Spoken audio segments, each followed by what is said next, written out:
मेरा नाम किरण है। एक बार की बात है तो मैं कॉलेज से घर वापस आ रही थी और मेरे पास पैसे भी नहीं थे।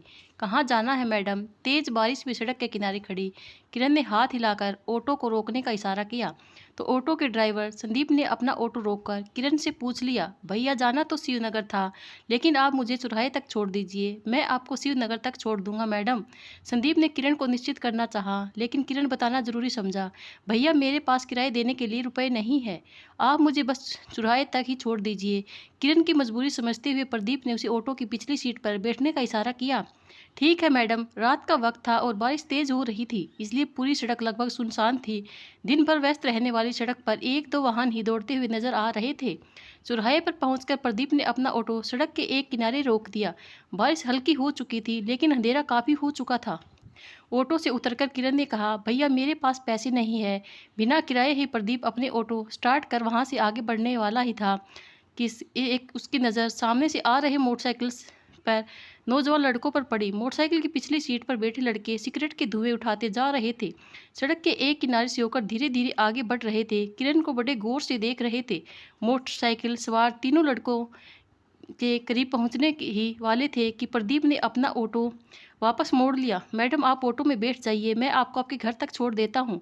अजनबी ऑटो ड्राइवर का नरम निवेदन और सामने से आ रहे मंचले लड़कों की नीयत से डरती हुई किरण किराया देने के लिए रुपए हाथ में न होने के बावजूद बिना ज़्यादा सोच विचार किए फिर से संदीप की ऑटो में की पिछली सीट पर बैठ गई। रास्ते भर हल्की बारिश होती रही और किरण प्रदीप को अपने घर का रास्ता उंगलियों के इशारे से बताती रही। लगभग 4 किलोमीटर की दूरी तय करने के बाद किरण अपने घर के दरवाजे पर पहुंच चुकी थी। संदीप ने ऑटो रोक दिया। किरण के घर का दरवाज़ा खुला था। अपने घर के बाहर ऑटो रुकने की आवाज़ सुनकर भीतर से किरण की माँ सुमन निकलकर दौड़ती हुई बाहर आई और बारिश की बूंदों की परवाह किए बिना ऑटो के बिल्कुल करीब आ पहुंची। ऑटो से उतर रही अपनी बेटी किरण पर नज़र पड़ते ही सुमन जी अचानक भाव विभोर, बेटा मेरा मन बहुत घबरा रहा था, तेरा फ़ोन भी नहीं लग रहा था। माँ मेरे मोबाइल की बैटरी डिस्चार्ज हो गई थी, इसलिए मैं आपको फ़ोन नहीं कर पाई।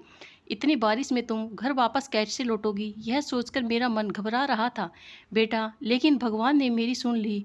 भगवान को शुक्रिया सुन अदा करती सुमन जी ने कॉलेज से काफ़ी देर से ही सही किंतु से कुशल मंगल होती बेटी को गले लगा लिया। अपनी माँ की चिंता बखूबी समझती किरण ने मुस्कुराते हुए अपनी माँ सुमन जी को निश्चित करना चाहा।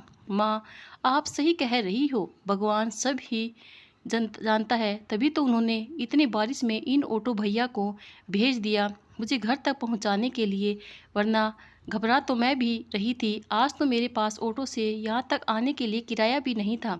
अक्सर चौराहे से पैदल ही घर तक आने वाली किरण ने अपनी माँ को बताया तो किरण की माँ सुमन जी ने प्रदीप के सामने हाथ जोड़ लिए, बेटा ऑटो का किराया तो मैं तुम्हें दे दूंगी, लेकिन तुमने आज जो मेरी बेटी की मदद की है उसका कर्ज मैं जीवन भर नहीं चुका पाऊंगी। एक अधेड़ उम्र की महिला को यूं अचानक अपने सामने हाथ जोड़ खड़े देख प्रदीप ने सुमन जी को सहज महसूस करने की कोशिश की। माताजी ऐसी कोई बात नहीं है, बहन बेटी तो सबके घर में होती है, मैंने सिर्फ अपनी छोटी बहन समझकर ही घर तक पहुंचाया है, मुझे किराया नहीं चाहिए। भारी बारिश में मसीहा बनकर आए उस अजनबी ऑटो ड्राइवर के शब्दों में अजीब का अपनापन महसूस करती सुमन जी के साथ साथ किरण भी अचानक निष्पद हो गई। लेकिन संदीप संतुष्ट भाव से अपना ऑटो स्टार्ट करते ही अपने घर वापस चला गया। दोस्तों ऐसा मसीहा किसी किसी को मिलता है। ये वीडियो कैसी लगी कमेंट करके ज़रूर बताना और हमारे चैनल को लाइक शेयर और सब्सक्राइब ज़रूर करना। धन्यवाद।